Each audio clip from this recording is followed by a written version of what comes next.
Hey there, and welcome. I'm Anna Hartman, and this is Unreal Results, a podcast where I help you get better outcomes and gain the confidence that you can help anyone, even the most complex cases.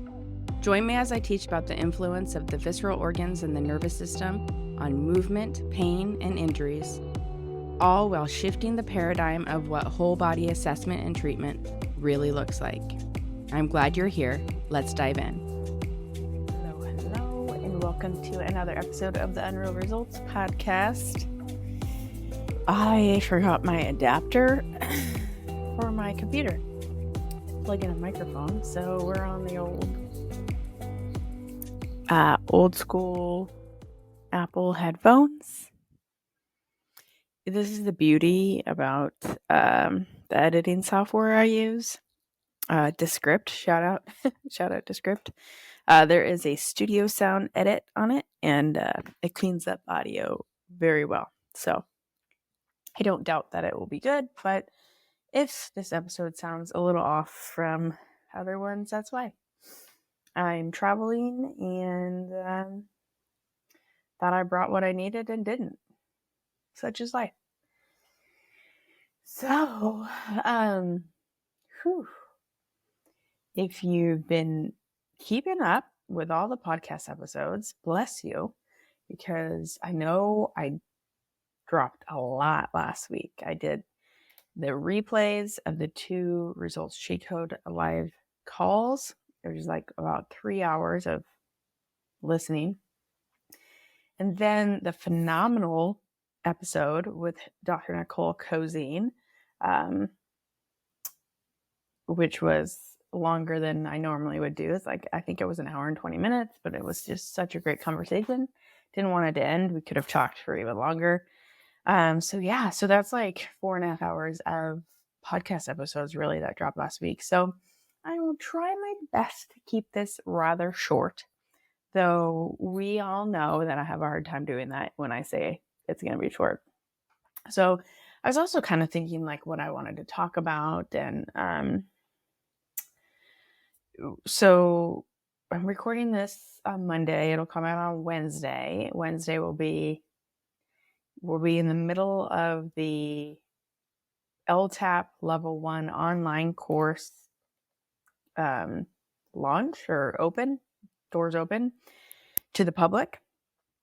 So the online course starts April 29th, which is on a Monday. So there is 5 days, like Tuesday through Saturday, basically, that it's open to the public to enroll. And so that's kind of like where I'm at, where I've been. And so and I just taught in-person live LTAP, and I just finished the results sheet code, which went awesome.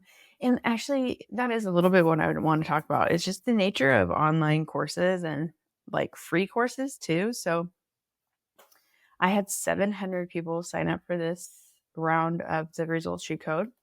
It's a free course, so that's why a lot of people enroll. And I bring people in for I think I open it up like 3 weeks before it starts. So, some people sign up like at the very beginning, whether they are still as excited about it when they sign up as when it starts. I have no idea.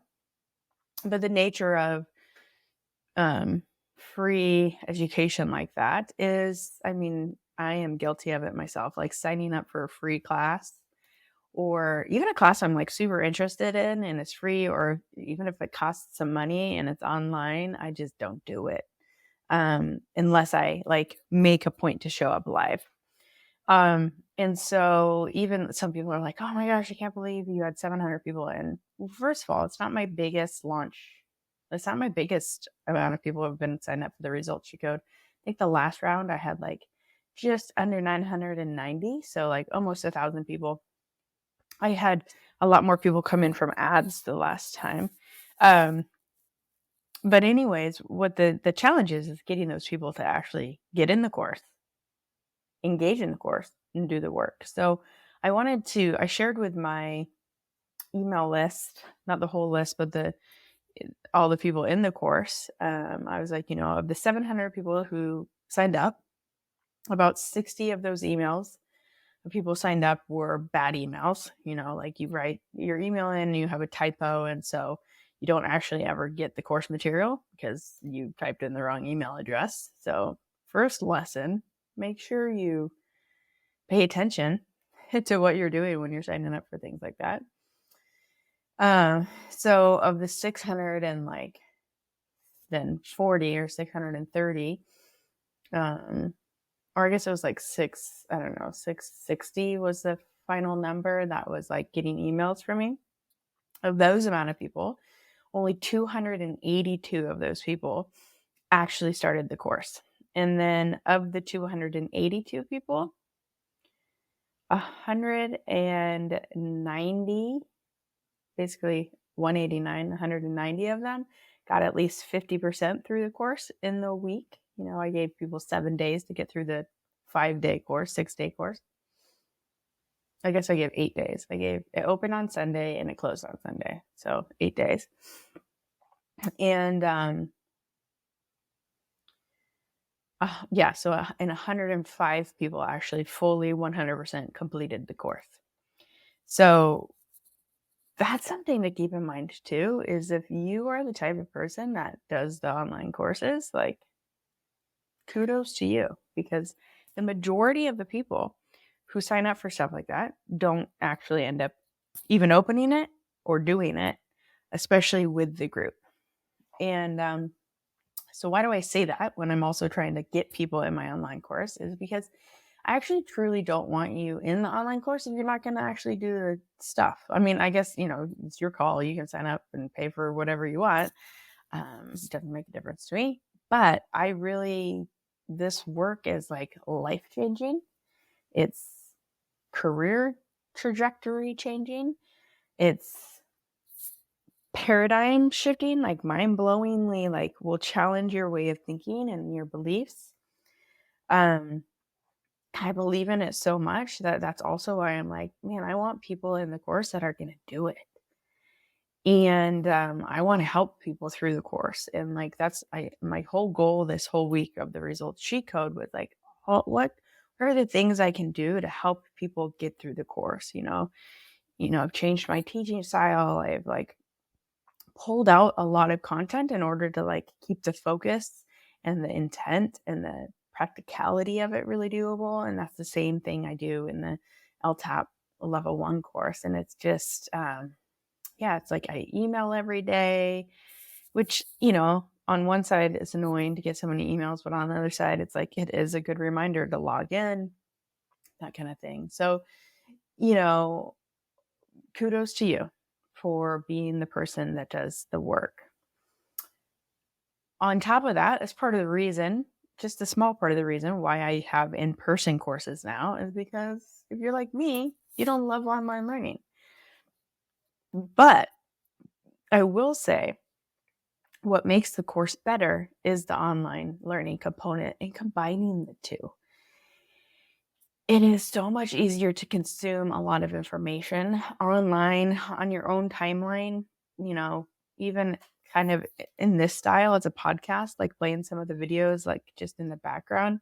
And then also having lifetime access to the videos is like so cool because then it takes the pressure off in an in-person course to have to learn everything and remember everything and pick up things. And so it's not like, this is not all about like how online learning sucks. It's actually the opposite. It's like how online learning, how amazing it is, how cool it is. I will never not do some form of online learning to support my in-person classes.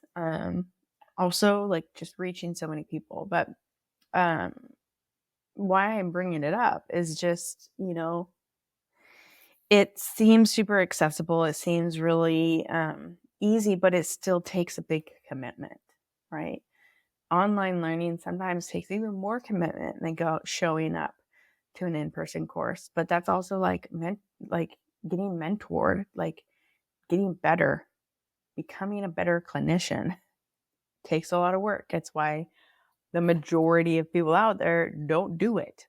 It's why there's a lot of mediocre or average practitioners out there, is because getting better is hard, and it takes time, and it takes commitment, and it takes sacrifice and dedication and motivation. And so I bring this all up just because it's on my mind, but also like if you were in the results sheet code and you opened it up and you know, whether you got through the whole course or not, is it, if you took the time to even do like a quarter of it, like good for you. Like that is amazing. So hopefully you're interested in the LTAP level 1 course as well. The online course, like I said, is open. If you want to ever get certified in the LTAP, you need both the online course and an in-person course in order to sit for the exam. So yeah, I would love to have you in. And so really what I want to talk about on the rest of the podcast, part of me is like, should I just do a podcast of like telling you what's on my mind and like what's been going on, or should I actually have a theme?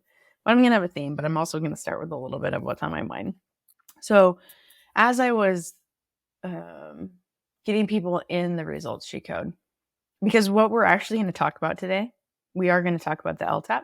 We're going to talk about the core beliefs of the LTAP course, the LTAP level 1 course, the core beliefs that I share with people when they get into the LTAP level 1. Because these core beliefs it's almost kind of like the learning objectives, because all of these core beliefs that we operate off of are going to be what you sort of prove to yourself within the LTAP level 1 experience, whether it's in the online course or the in-person course, or really both. So we are talking about something today. This is not just me riffing, but it's just interesting because it's on my mind. And so when I was getting people in the doors to the results sheet code, I didn't think my ads were doing well. That's a whole nother business topic on itself. So I turned my ads off. And because I was like, I don't want to waste money if I'm not getting the people that I want to get in the door. And so I was like, you know what? I'm just going to go old school style and just work on like organic leads from Instagram and friends and that kind of thing. So I started posting a little bit more on Instagram, and I did this reel, which was a video of me doing a like a mulligan hip mobilization with a hip strap. And I basically on the reel, I said, actually, to be honest, this was like, I'm late. Like, I don't want to say I'm lazy. I'm just like really overextended right now with other work in my life, athlete work. And so I actually used an old social media post. Like a year or two ago, I had a static picture post about hip internal rotation and how a better way to go about doing specific type of treatment to improve hip internal rotation other than the more traditional way of doing like a mulligan bulb. Well, I wanted to reuse the caption, but I wanted to do it in a reel because obviously Instagram's like pushing reels right now. So, and I had this video from one of my last photo shoots my photographer took of me doing a hip mobilization strap thing on one of my athletes. And so I used the caption I had already used before on this reel. And then the writing on the reel said basically like, it basically was, hey, I'll even pull it up because now I want it to be accurate. But the reel said, I stopped using this technique to improve hip internal rotation years ago. There's a much more effective way. Read the caption. And then the caption was just like all about how important restoring internal rotation at the hip is for everyone, how good they feel after, but then here are some other ways to do it. And I talked about all the visceral ways, like treating the kidney, treating the liver, improving pelvic mobility, decreasing the outflow, and tugging your butt, treating pelvic organs, freeing up restrictions at the tib-fib joint, restoring space under the inguinal ligament and around the obturator canal. So like all these things, right? And then I was like, if you want to start learning this different lines of view, like sign up for the results sheet code. So this reel ended up going like mini viral, I guess, like for me viral. And it has like, I just pulled it up, right? It has over like 50,000 views, a ton of comments, a ton of likes. Well, so the other reason it did really well is I put a ManyChat automation on it. And I basically was like, comment ready if you want in the results G code, and I'll send you the link. And so a lot of people commented because it was a free course, right? And so it has a lot of comments, got a lot of shares. So the other day, so this reel has been doing good. So I changed the caption to reflect the LTAP level 1 course now that the results sheet code is done. And so I can send people the link to the courses. And anyways, I've gotten like, I don't know, I've probably gotten like 300 or 400 new followers just from this reel. And they all seem to be like physical therapists and athletic trainers and stuff, which is cool. I do keep an eye on that because I want to keep my audience like specific to like who I'm talking to, just kind of like the podcast here. Anyways, this physio from Greece reached out, and their comment, I don't even know if it was a man or a woman, doesn't really matter. Their comment was, hey, they said, hey, nice page, great page. Can I ask what license you have to use a mobilization strap? And I was like, that's a weird question. Like, that's weird. And when I first read it, I'm like, this person is a troll. But at least they are courteous enough to send me a message instead of leave it in the comments. So I'll write back. I'll pretty much write back to anybody. And also, I said, okay, I looked at their profile. I'm like, okay, a physio from Greece, like they probably don't even know what an athletic trainer is because their athletic trainers don't exist in a lot of other countries, like if at all. And so I wrote back and I said, oh, hey, thanks for reaching out. I do have a license to do this. I'm a certified athletic trainer, which is an allied healthcare practitioner. I was like, I know you don't have that in your country. It's like as close as you can get to like a sports physio in Europe. And I was like, but in the United States, it's like kind of like a combination of a physical therapist, but then also like does illness like and emergency care, like a physician's extender. I was like, so I actually have a rather large scope of practice, which also does include manual therapy and using mobilization straps. And then they wrote me back again and they're like, you're not qualified to do that. Only physiotherapists are. In my country, this would not be allowed. You're exposing yourself to litigations. And then they blocked me or reported me. I'm not really sure, but I couldn't access their profile anymore. Granted, too, this person had like 50 followers or something like that. Not very many. The trolls never have very many followers. Not that that matters, but it's just always funny. And it was just so annoying. And this is why I hate when like reels go viral, because the type of people you get are not your people. And why am I even sharing this with you? One, because it's on my mind and it annoyed the shit out of me. Because I was also like, and they also said that I was claiming to be a physical therapist and that was fraudulent. I was like, I have literally never claimed to be a physical therapist. If anything, I'm the first person to always correct my athletes when they call me a physical therapist. Whenever anybody refers to me as one, I always correct them. I am first to always tell people that I'm an athletic trainer because I think it's important. Just to not be misrepresented in. And it was just so funny because last week Nicole and I were talking about it, and she had asked that question about what people thought or what was my response. People were like, oh, but she's an athletic trainer, I can't learn anything from her. And I was just like, so funny. It was so funny that clearly this person was triggered. Clearly I offended them because they must use the hip mobilization stretch for a lot. And it's funny too, even in the whole caption, that whole post, I never said not to use the strap. I said I haven't used it in years for that specific thing.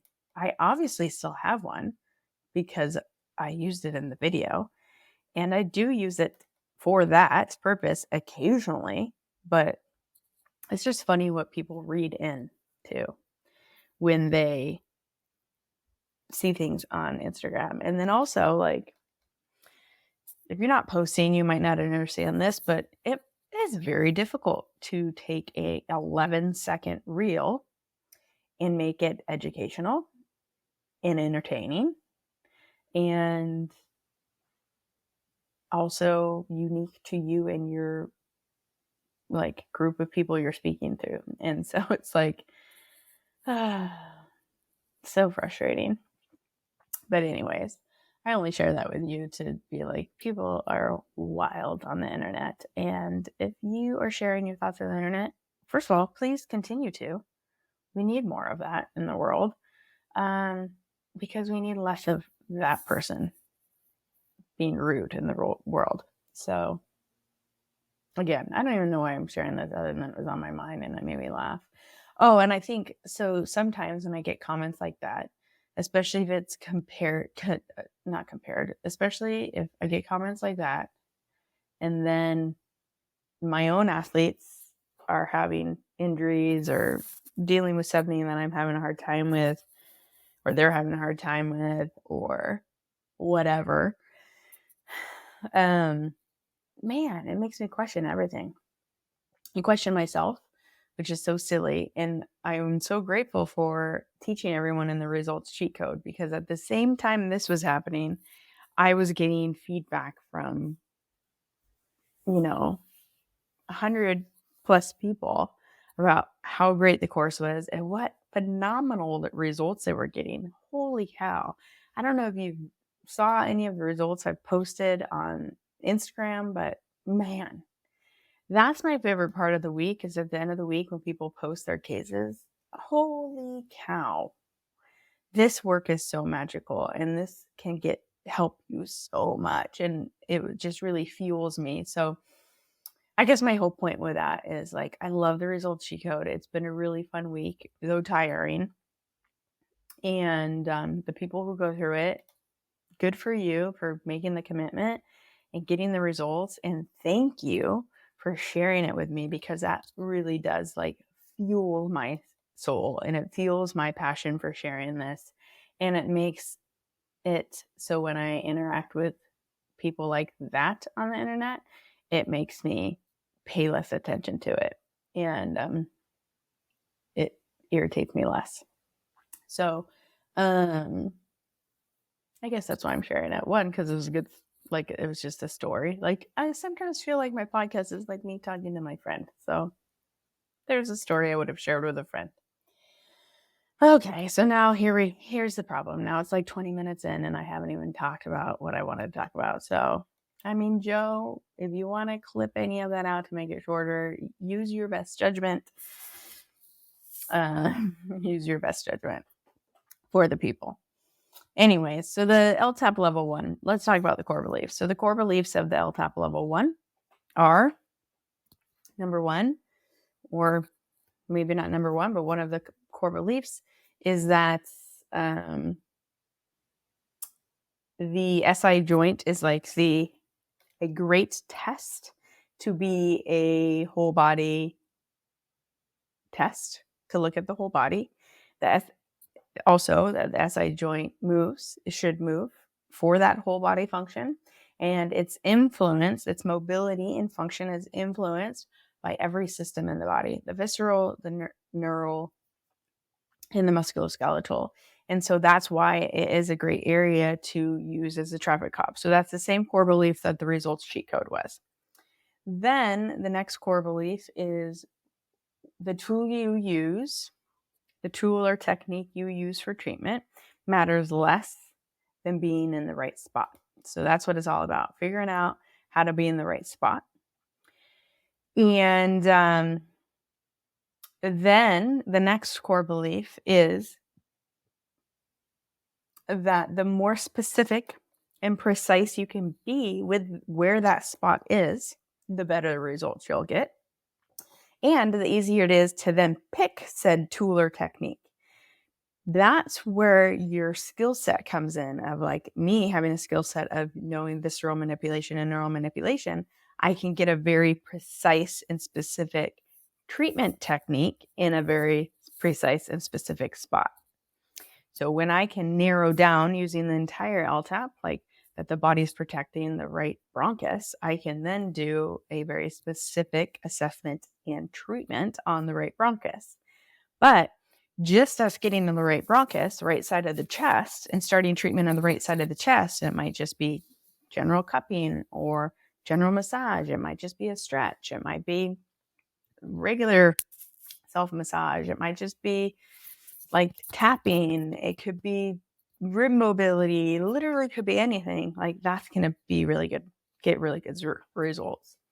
And the other, another core belief of the LTAP level 1 course based on that is also that we need to figure out this sequence of treatment. So every time we do treatment, we reassess and we still have the body direct us where we need to go. And so what it unveils is this very unique treatment sequence for the patient in front of us. And not just for the patient in front of us, like that person, but that person on that day.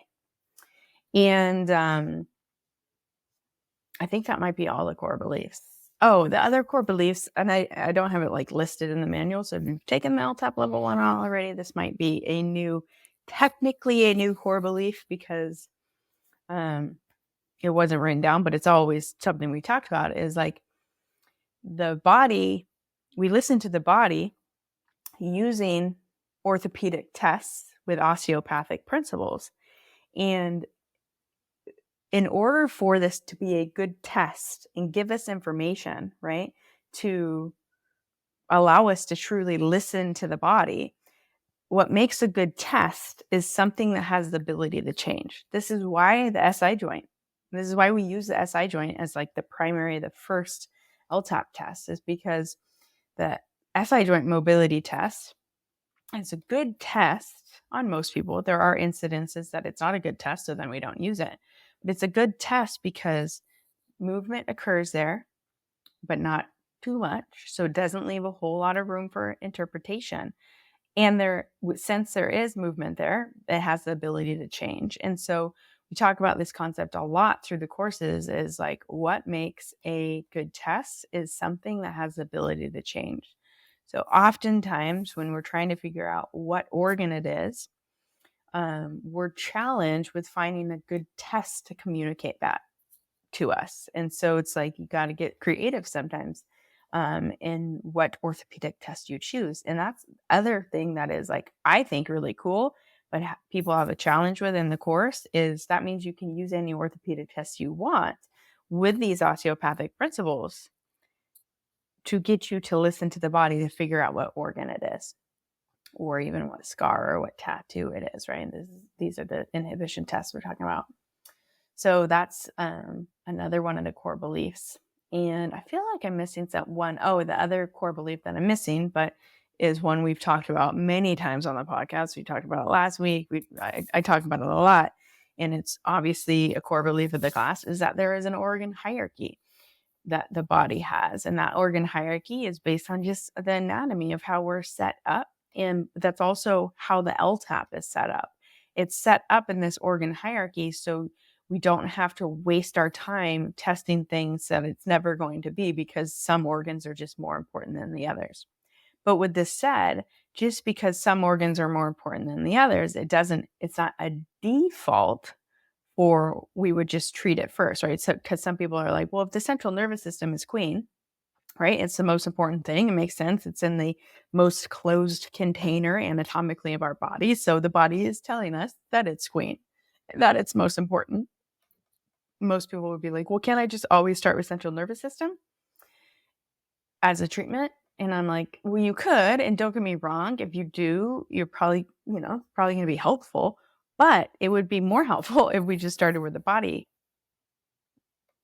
directed us. Because yes, organ hierarchy matters. But what's more important from organ hierarchy in terms of sequencing is the organism's protective pattern hierarchy.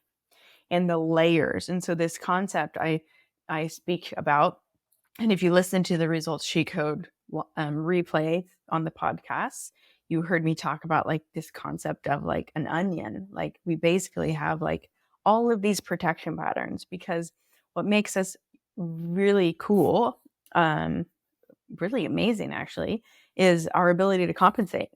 And our ability to compensate is basically like every time we compensate for something, it's like another layer of the onion getting added to us. And so these layers of the onions are these protection patterns that every time we start the LTAP and we figure out where the body is protecting, it's the most outer layer of the onion. And so we do one treatment, we pull back that layer, and then now we have these other layers. And so these layers of protection pattern, that's the hierarchy in which we treat,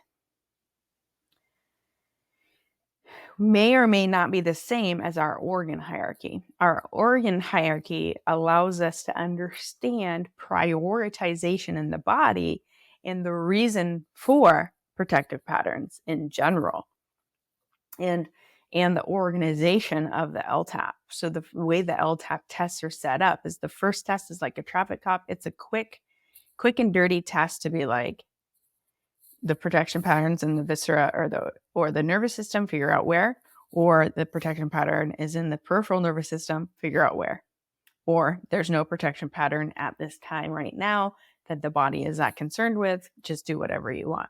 Because the other thing that is important to realize is there's protection patterns all over the body all the time, but sometimes the body is dealing with it better, right? They're in that compensation mode.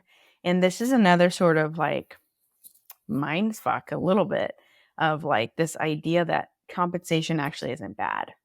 The thing that is bad is when we lose the ability to compensate. When we lose the ability to compensate, these layers of protection patterns become more significant.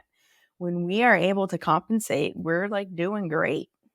And this, again, like, I always share the story about how the Varol Institute, when they said the muscles are the garbage can of the body, how I laughed at it at first, but then after a while, I found myself like really offended by it, because my whole belief system, the whole way I viewed the human experience, the human organism, was through movement and muscles and joints. And so that like deeply offended me. And then the next statement that they had made that sort of had a similar effect on me was this idea of compensation, because up until that point too, I was living in this sort of Shirley Sarman movement impairment syndrome, like lens of view, and this like Gray Cook lens of view of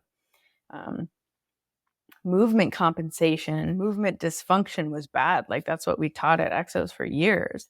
I mean, I feel like the majority of people in sports medicine still teach that, is that they're, that the problem, the thing that's creating the pain or the injury is like leaky, an energy leak or a movement inefficiency because of a movement compensation or a movement dysfunction. And so this idea of that the compensating in general was not bad. It's actually what makes us very resilient, was like, really challenged this deeply held belief I had about compensation in general. And so that is a concept that you have to work through quite a bit in the courses.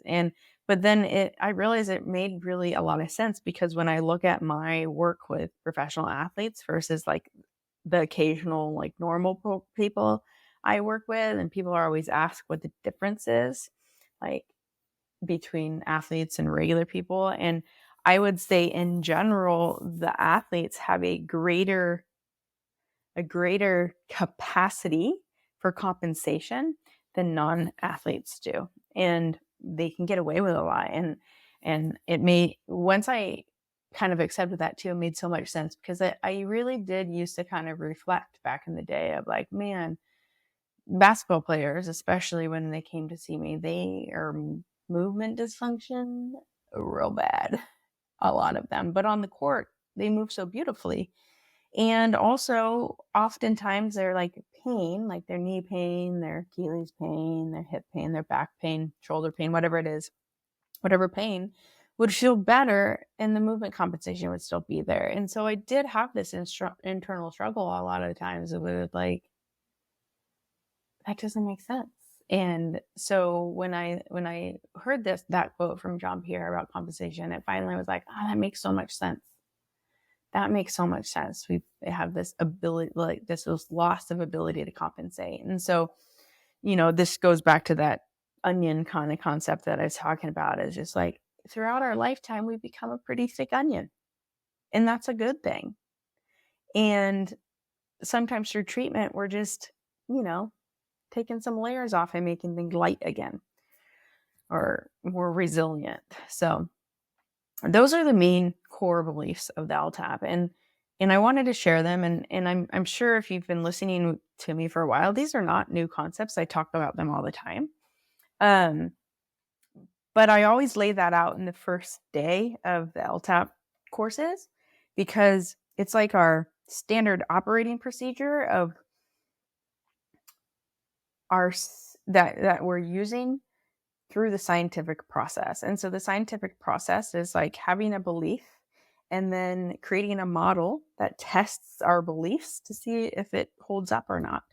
And that's sort of what I always tell people is like, okay, here are the core beliefs of the class. It's like the learning objectives, really. The core beliefs of the LTAP level 1 are those things. And then now I want to teach you the assessments and give you space to practice the assessments so you can see for yourselves that these core beliefs are true, instead of just taking my word for it. I never want you to take my word for it. And this is also, whenever I say this about taking my word for it, I'm like, damn, I really need to remember, like, I need to go back and watch the movie Tommy Boy and memorize the quote that he uses. Is that Tommy Boy? Or is it Black Sheep? No, it's Tommy Boy. And the quote that he uses, Chris Farley, when he's like trying to sell the brake pads, and he's talking about like taking the butcher's word for it, and he messes it up, and it's kind of funny. This is the moment in every class that I'm like, oh, I really need to remember that quote. So maybe if you're taking the LTAP coming up online or in person, I'll have done that homework. Anyways, so yes, so throughout the weekend or throughout the 6 weeks, this is what I challenge people to do. Like this is actually the hardest part of the education.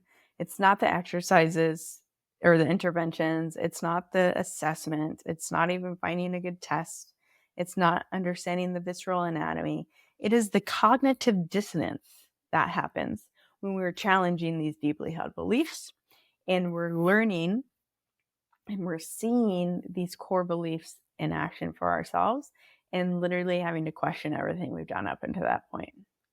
And it can be a really uncomfortable experience. And I think I shared this after the Arizona course, but it's like in a 2-day course, it's like day 1 is everybody's great until the end of the day. And then they are like, what the fuck just happened? And then Sunday, we start at what the fuck just happened, and we build ourselves up to the end of the weekend where people are like, this is amazing. I can't wait to practice. And so in the 6 weeks, it's a little bit harder. I'd say the 6 weeks alone, it's a little bit harder because it's, we're doing it at one chunk at a time. And so in some sense, the slowness allows you to like rumble with that cognitive dissonance, but also sometimes the slowness allows us to sort of just slide back into status quo, slide back into our comfortableness, and not dance, not be in that rumble with the cognitive dissonance. And so that's something important. And this is why I encourage people to use Voxer and reach out to me for like the actual mentorship piece, because the mentorship piece is helping you through this cognitive dissonance of this change in this this paradigm shift and this change of thinking. So that's where the real learning, that's where the real growth and like results and like professional development, that's where it is when it comes to this course. It's in that rumble with your cognitive dissonance, when you're changing the paradigm and when you're open to seeing it in real time, in your patients, right in front of you each day, proving these core beliefs, improving that when you use osteopathic principles with orthopedic tests, it's just this wonderful combination that allows you to truly listen to the body and let the body guide the whole healing experience as it should. So that's it. 40 minutes. I mean, I wrapped it up pretty good. I tied it all together. Thank you for being here. I really appreciate you all, and we'll see you next week.